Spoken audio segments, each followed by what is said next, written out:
Friends and fam, Lewis here with the penitent and Justin here with Life of a Felon. So we decided we want to go ahead and do an impromptu video. Let's see, hopefully our audio is working here good so you can hear behind the scenes. Justin can't disclose his last name, but he's the owner of Life of a Felon.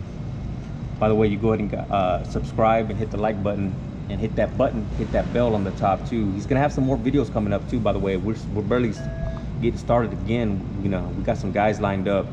I'm trying to reach out so we can do some more interviews, so we can give some testimonies of guys who've gone through some stuff, made it, and living normal, happy lives now. You know, how they call, what's that movie called? Goodfellas. Oh, we feel like a schmuck. It's true, man.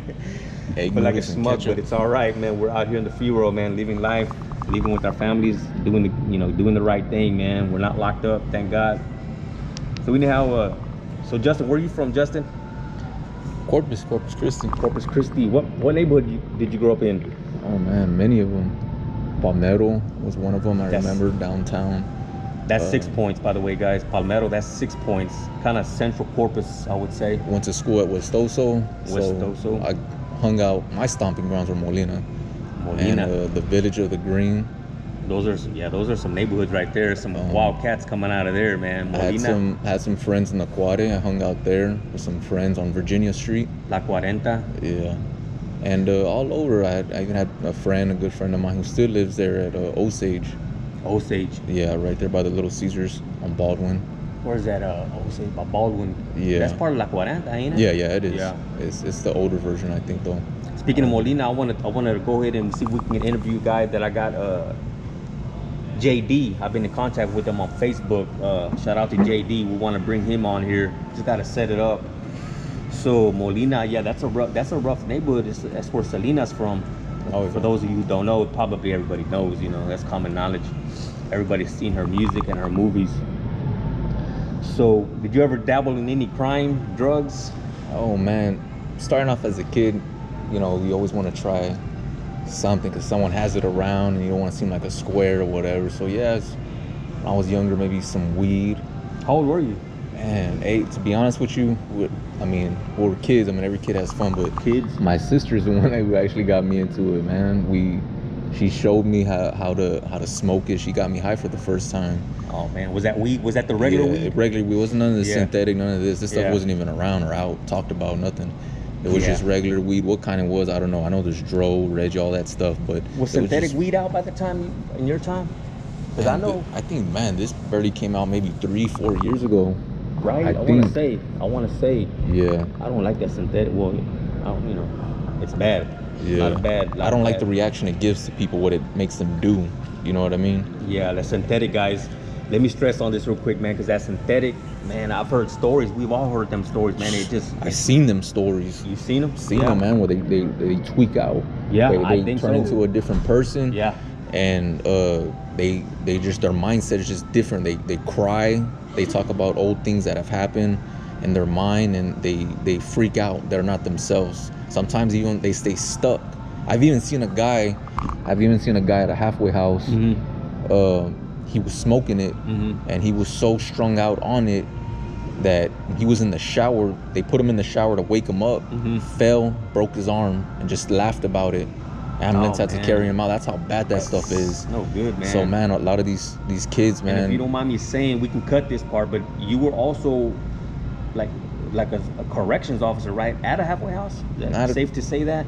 Not a correction officer, but just a monitor. Just watch, at a halfway house. Them, that's it. But still, you had your run-ins with real convicts. Oh yeah, right? So yeah. I mean, it's no different. The title really wasn't, at least in my books. You still dealt with these guys the same way the prison dealt with these guys. You're still dealing with these guys. And at first, that wasn't even like my first route. Like growing up, I wanted to be like law enforcement. I was interested in being a cop and all that. And I don't know. I guess like every kid has that dream, either a firefighter, cop, whatever it is. Well, I just wanted to be that. I guess because I was always in trouble with them. I always wanted to feel like, let me be on their side or whatever. Yeah, that's a good thing, man. Really, man. Being a cop is a good thing because, like they say, like the way I see it too is like, man, you have a brotherhood there. They say, you know, they're all there for you, man, you know, and you have that power. I remember some man by the name of my brother-in-law, my ex-brother-in-law Mark, he would say, man, being a cop is a good thing because you have this power behind you, man, and it's power, man. You have these guns and you have this access to all this data. You know, have this power, you know, and you're the law. You know what I mean? It's a good thing, and we need law. You know, we really do. You know, I mean, yeah, I mean, we need it, or else we'll have chaos and anarchy. Yeah. You know what I mean? There has to be some form of order. Structure, I guess. Yeah. But yeah, like I was saying, that wasn't really like, at first maybe it was my first route, but I think when I did that, it was out of like, I needed a job because I got laid off from the refineries. Mm-hmm. And for a while I had moved to Austin, and then I came back within a month. And that's when I took that job, because at that time they took a big hit. A lot of people weren't hiring, people were losing their jobs, I guess because of the oil and stuff like That's that. right. I think that was in 2000. I was actually working with Lewis, my cousin. I want to say, yeah. He's the one that kind of referred me like to Turner's and all that, and we worked there for a while, and then that's when we got laid off because of whatever reason. Yeah, I don't the know what economy, happened. possibly the Yeah, economy. there you go. And yeah, so anyways, yeah, I mean, like I was saying too, of course I tried weed. You know, I think that's everybody's first choice of drug, that.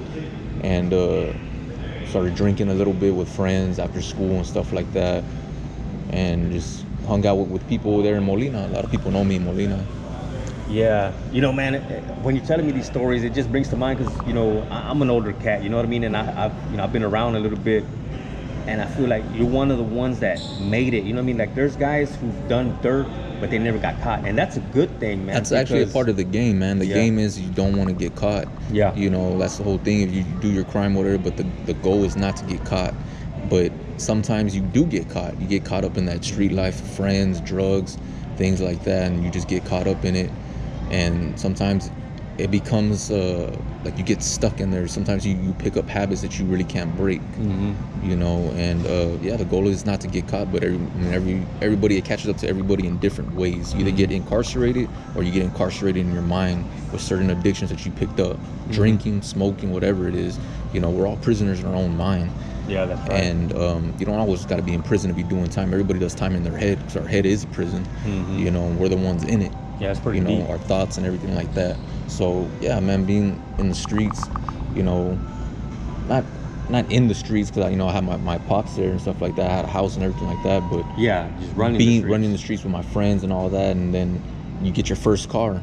I got my first car, was a Ford Focus. Mm-hmm. And man, when I got that, man, first thing in my mind was, I'm gonna be with friends, we're gonna do this, do that, and we sure did. You know, and I even done some things with my cousin, man. I mean, this is his dad. I'm not gonna say everything in front of him, but there was even certain things where I would drop him off, go party with your friends or whatever. So we're gonna do, that's gonna be us. Yeah. Next level thing. But yeah, man. I mean, I've broken into houses before. I've opened up windows, opened up cars, things like that. I've even got into it with a homeless guy one day. He was at the corner. He was asleep, and we had our music on real loud and stuff like that. And he went back to sleep, but he shouted something to us, man. And I don't know what it was. And I guess because I was young, stupid, but I got off the car, hit him one good time, boom, that was it. Wow. And I think we did that one time. Oh shit, yeah. Well, not me, but I was with someone who did that. Yeah, man. And I don't know, just a lot of crazy things. At that age, saw a lot of crazy things too. And yeah, any more questions? Yeah, no, not right. No, not right now. But I was trying to think. I was gonna say something earlier, about, when you live in the life of crime, it's only them few, man, that never get busted. You hear these stories, these old school mobsters or these criminals, they get through, man, and that's good. Because I remember reading a book one time. It was a mafia book when I was locked up. I remember clearly, the old school mafia guy told this young upcoming mafia guy, he said, man, I would give all my money to you to have your clean record. You know what I mean? Right. Man, having that clean record is power, man, because you can go anywhere. Yeah. But once you got that scratch on your record, everybody looks at you like, you can't go here, you can't go there, you can't apply for this, you can't do this, you can't do that. Like, I think like when you're at that age though, Like when you're at that age, 15, 16, you're not thinking about a clean record. You know, you're thinking about yourself, That's true. fun. But when you get older into your age, then you start thinking, man, you know what? Yeah, I see that. You know, I would want to pay for your record to have it clean. But when you're young, you're dumb. You know, you don't think about life, because life hasn't really hit you. Bills, That's right. supporting a family, because all it is just you. That's very powerful, man, because only guys like us and like you can say that now, you know what I mean? Yeah, To people yeah. that are younger, like, man, you know, keep that record clean. You don't need to do all this dirt, you know, you keep your record, man, keep your record clean. Yeah.